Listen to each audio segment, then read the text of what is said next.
Makalipas ang ilang sandali, sinabi ni Nels kay Ryo na kailangan niya ng tulong sa isang bagay na ang kanyang bayan na Avali ay nagpadala ng isang kahilingan kaso hindi niya ito matanggap dahil sa kailangan ito ng mas mataas na antas. Kahit na siya ay na-promote kasama ng iba sa antas I matapos tumulong sa malaking alon at hindi pa rin iyon sapat, binanggit din nila na ang misyong ito ay puno ng mga goblin at kalansay sa paligid ng lugar, na isang napakabihirang kombinasyon dahil hindi sila karaniwang naninirahan sa iisang lugar. Nang marinig ito ay bigla na lang tumawa ng mahina si Ryo, kaya't tinanong siya ni Nils kung anong nangyayari at iniisip ni Ryo na sa wakas ay lumitaw ang kaisa-isang kalaban na kasing klasik ng mga goblin at ito ang mga kalansay. Dahil dito ay tinanggap niya ang pagtulong sa kanila na may matatag na tingin, kinalaunan ay nagkita ang apat kasama si Hu para pag-usapan ang mga detalye at ipinaliwanag ni Hu na ang kahilingan ay mula sa KD Addict, at sinabi ni Nils na alam na niya ang impormasyong iyon, at na ipinadala ang kahilingan sa Unyon dahil hindi ito natapos. Ikinwento ni Hu na nagpadala si Kilad ng dalawang grupo ng mga adventurer para sa misyong ito, ang una ay grupo ng Antas I at ang pangalawa ay Antas D at nagtaka sila rito dahil halos imposible para sa isang grupo ng Antas D na hindi kayanin ang mga kalansay at goblin. Subalit ipinaliwanag ni Hu na iyon nga ang problema na ayon sa ulat ng grupo ng Antas D, tinanggihan sila ng mga tao sa nayon at ayaw makipagtulungan sa kanila at tiniyak ni Nils na hindi ganoon ang kanyang mga kababayan dahil sila ay pala kaibigan. Pagkarinig nito ay sinabi ni Hu na masaya siyang sila at ang kanilang mga kaibigan ang hahawak sa misyong ito, gayunpaman ay binalaan din niya sila na mag-ingat dahil ang grupo ng mga adventurer ay bumalik na sugatan matapos makaharap ng higit sa 30 kalansay. Pero kung may kasamang pari na dapat ay mas madali iyon at lalo na ngayong kasama nila si Ryo, na siyang kumakatawan sa 79% ng lakas ng buong grupo at binanggit din ni Hu na may ilang araw pa bago ang misyon sa Witnash, kaya't hiniling niya kay Ryo na siguraduhin na ligtas silang makakabalik at agad namang pumayag si Ryo. Sa ganoong ayos ay nagsimula ang apat sa kanilang paglalakbay patungo sa bayan ng Bali at nang makarating, binahagi ni Ryo na napakaikli ng naging biyahe at iniisip ni Nils na mas mabilis silang tumakbo kaysa dati, dahil karaniwan ay isang araw ang biyahe papunta sa Kailadi. Pinaniniwalaan ni Amon na iyon ay dahil nagsisimula ng magbunga ang kanilang mga pagsasanay. Habang pinag-uusapan nila iyon ay may ilang tao mula sa bayan ang nakakita kay Nils mula sa malayo at binati siya ng magiliw. Dahil dito ay napagtanto ni Ryo na hindi siya itinaboy ng nayon dahil siya ang itinuturing na kaaway na numero 1, tinanong siya ni Nils kung bakit niya naisip iyon at ipinaliwanag ni Ryo na mukha siyang naging leader ng mga pasaway sa nayon, kaya't normal na ang mga katulad niya ay mapapalayas at mapilitang maging mga adventurer. Inamin ni Nils na dati nga ay medyo pasaway siya pero hindi na niya ito binigyan ng halaga dahil kailangan nilang kausapin ang alkalde at ang matanda. Pagkaraan ng kaunting paglalakad ay nakipagkita si Nils sa alkalde na si Bowen na labis na natuwa nang makita siya. Paalala ni Nils na 1 taon pa lang ang lumipas pero ayon kay Bowen, ngayon ay may karisma na siya at hindi na siya istorbo gaya noong bata pa at natawa ang mga kasama niya dahilan para medyo nahiya si Nils. Pagkatapos ay tinanong sila ni Bowen kung sino sila at ipinaliwanag ni Nils na sila ay mga miyembro ng kanyang grupo, nang makaupo na sila, at sinabi nilang naroon sila dahil sa misyon na sang-ayon si Bowen na mabuti kung isang kakilala ang humawak sa tungkulin, ngunit tinanong ni Nils tungkol sa pangalawang grupo na dumating. Ayon sa ulat, hindi nakipagtulungan ang mga taga-nayon sa kanila at ikinwento ni Bowen na nagsimula ito nang magsilabasan ang mga kalansay sa silangang kagubatan.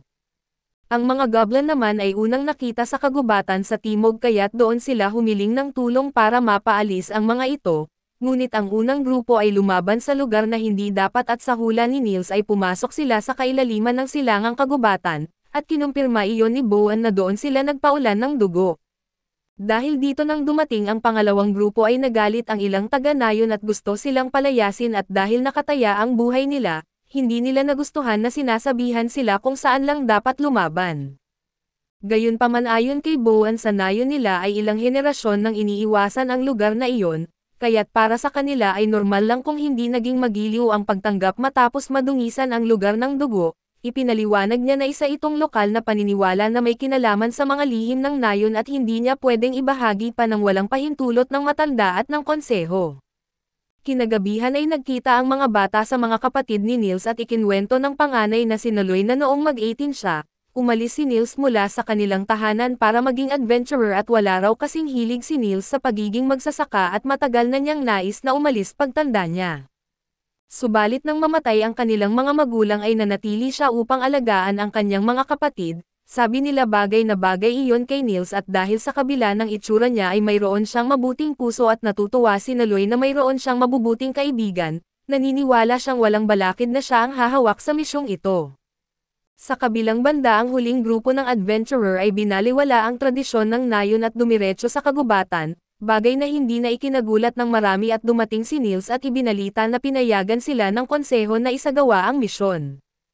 Plano nilang unahin kinabukasan ang mga goblin at saka na ang mga kalansay, pinayagan din siya na ipaliwanag sa kanila ang mga tradisyon ng nayon ngunit hiniling niyang panatilihin itong lihim at ibinunyag ni Niels na may dalawang kakaibang bagay ang kanilang nayon. Una ang halimaw na tagapangalaga ng nayon ay naninirahan sa silangang kagubatan, alam na niya noon na may ilang nayon na may ganito pero nagulat pa rin siyang malaman na totoo pala ito. Labis na na-excite si Ryu sa kanyang isipan dahil para sa kanya ay nakatagpo na siya ng isang klasikong elemento ng pantasya. Sigurado siyang ang halimaw na tagapangalaga ay sinasaniban ng isang masamang Diyos o isang nilalang na siyang dahilan ng kanilang pag-atake. Habang abala si Ryu sa kanyang pag-iisip ay sinaway siya ni Niels dahil muling lumulubog sa mga pantasya ng kanyang imahinasyon. Ngunit sinabi ni Ryu na ayos lang siya at tinanong kung ano ang ikalawang kakaibang bagay at sinabi kay Niels na iyon ay tungkol sa templo, kaso ang matanda mismo ang magpapaliwanag tungkol dito kaya kailangan nilang maghintay hanggang bukas.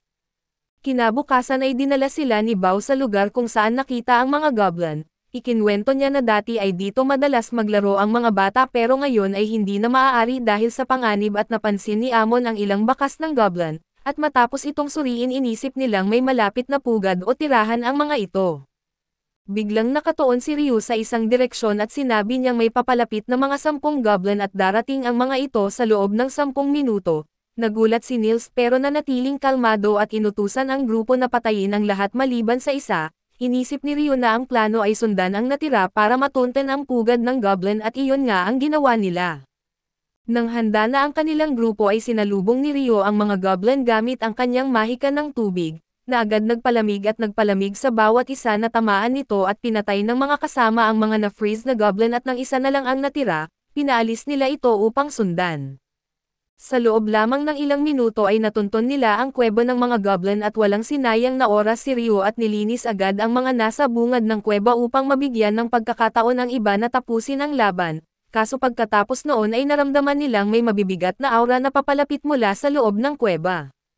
Sinabi ni Niels na may paparating na mabagsik na nilalang at binalaan si Amon na mag-ingat at ang lumabas ay isang general na goblin, at nang makita ito ay agad na naunawaan ni Niels na hindi nila ito kayang talunin, ngunit bago pa sila atakihin ay ginamit ni Ryu ang Icebind upang balutan ito ng higanteng tanikala ng yelo na mabilis nitong nagapos sa lupa. Tinanong ni Ryu si Niels kung hindi ba niya tatapusin ang kalaban at sagot nito ay oo, bagamat halatang nabigla pa rin sa nasaksihan at matapos mapabagsak ang general, nagdiwang ang grupo at ipinakita ang batong mahika ng Goblin General na napakahalaga ang halaga. Nang makita sila ay humanga si Bao at tinawag silang kamangha-mangha, pareho ring namangha gaya ni Niels at pagbalik nila sa nayon ay nilapitan sila ng matanda upang batiin sa pagkatalo ng mga goblin. Ipinakilala siya ni Bao bilang si Ginang Naso ang tagapayo na tinatawag ding matanda ng nayon. Nang marinig iyon ay tinutulig sa niya si Bao dahil sa pagpapaliwanag ng isang bagay na napakasimple, at humingi siya ng paumanhin sa mga kabataan sabay sabing dahil kay Buman at Niels ay sobra ang populasyon ng mga hangal sa kanilang nayon, pagkatapos ay inaya niya silang sumama sa ibang lugar. Doon ay napansin ng lahat ang isang hiyas na nakasabit sa kanyang baston. Samantala ay naniwala si Ryu na ito na ang tamang oras upang makilala ang halimaw na tagapangalaga at sabik siyang makaharap ito at habang naglalakad, tinanong niya si Naso kung ang nasa baston ba niya ay sagisag ng Diyosa at ito ang ina ng lupa. Kinumpirma ito ni Naso at binanggit niyang magaling at may kakayahan si Ryu bilang pari ng liwanag sa pagkilala ng simbolo. Ipinaliwanag niya na ang Diyosa ng liwanag at ang Diyosa na ina ng lupa ay dating kabilang sa pantiyan ng 7. Ngunit kalaunan ay nagbago iyon. Dagdag pa ni Naso na ngayon ay iniisip ng mga tao na lahat ng templo ay sumasamba sa Diyosa ng liwanag dahil ang iba pang 6 na Diyos ay nakalimutan na ng lipunan. Sa kabila nito ang nayo na ito ay matagal nang sumasamba sa Diyos ang ina ng lupa sa loob ng maraming henerasyon.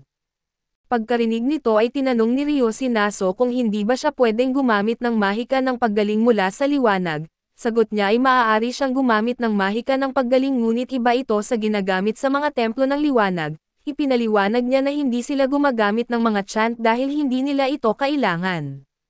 Bukod pa rito ay nagreklamo siya na laging iniisip ng mga tao na lahat ng mahika ay nangangailangan ng mga chant. Nang makarating sila sa lugar kung saan naninirahan ang halimaw na tagapangalaga, kinausap ito ni Naso upang ipaalam na kasama niya si Boan at ang apat na tumanggap ng misyon.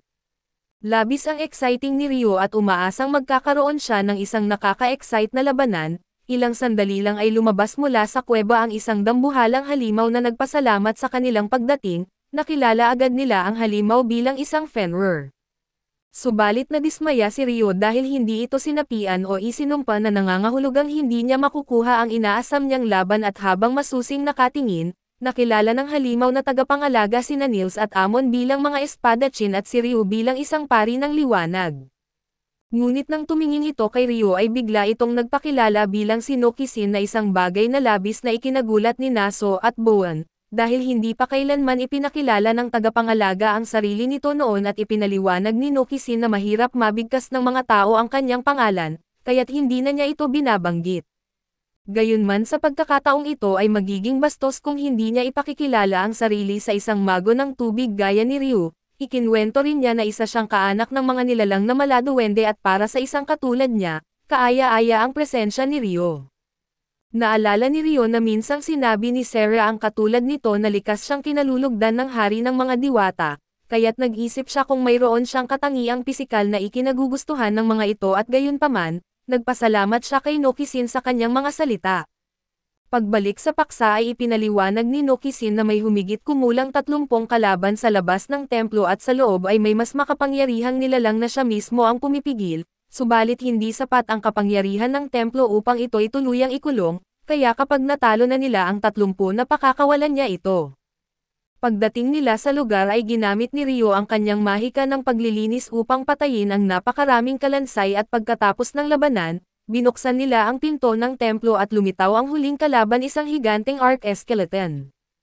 Agad na gumamit si Ryo ng Ice Creation upang bigyan ng mga martilyo na yelo ang kanyang mga kasama at ipinaliwanag na siya ang hahawak sa halimaw kapag lumabas ito mula sa templo, kaya sila ang dapat tumapos dito.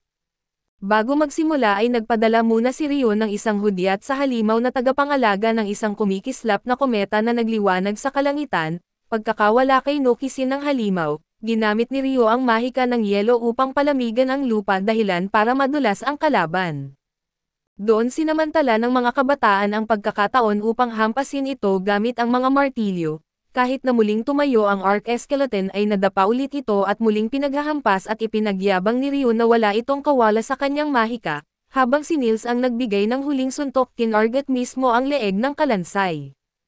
Matapos nilang talunin ang kalaban ay sinabi ni Naso na hindi pa siya kailanman nakapasok sa templo noon. Ngunit ngayong nasa loob siya ay napansin niyang may kulang at tinanong siya ni Boan kung ano iyon, at ipinaliwanag niya na binahagi sa kanya ng huling babaeng pari ng nayon na dati ay may isang makinang nahiyas sa templo.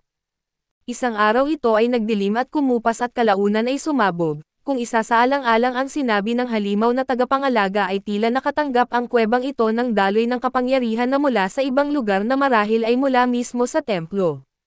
Dagdag pa niya na nitong mga huling panahon ay ilang beses silang inatake ng mga goblin, kaya't napaisip si Ryo kung ang mga halimaw na iyon ba ang pumatay sa mga magulang ni Nils at patuloy na ipinaliwanag ni Naso na hindi nila kailanman nahanap ang tunay na pinagmulan nito.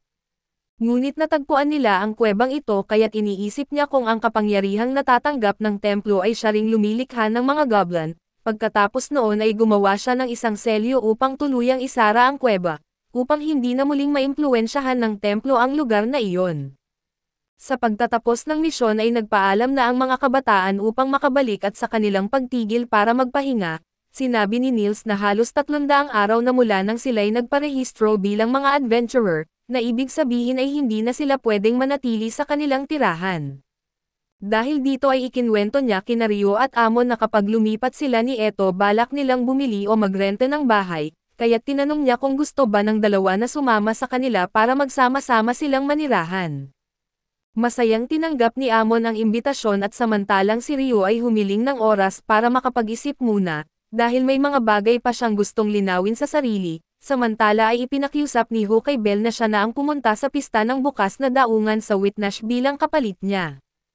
Karaniwan sanay si Phelps ang ipapadala niya kaso dahil wala itong ginagawa ay wala siyang ibang pagpipilian, samantala sa ibang tagpo ay ipinakita ang mga kabalyerong mahika ng imperyo na nagsasanay. Tumigil ang labanan nang nais ipaalam ng kanilang komandante ang isang bagay.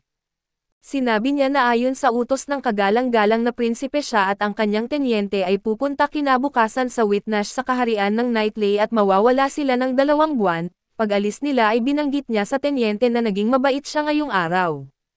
Ipinaliwanag ng tenyente na noong minsang nagkamali ang mga kawal sa pagsasanay, binaril niya ang kanilang mga binti gamit ang kanyang mga palaso ng apoy. Ngunit ngayon ay pinatigil lang niya ang mga ito at dagdag pa niya na dahil sa matagal na pananatili ng mga sundalo sa mga manggagamot, nahuli sila sa pagsasanay at iyon ay hindi mabuti. Hindi rin nakapagtataka na nag-aalala ang mga sundalo tuwing nakikita nila ang kanyang mga palason ng apoy, dahil ang kanyang bansag na impyerno ay nagmula sa kapangyarihang iyon.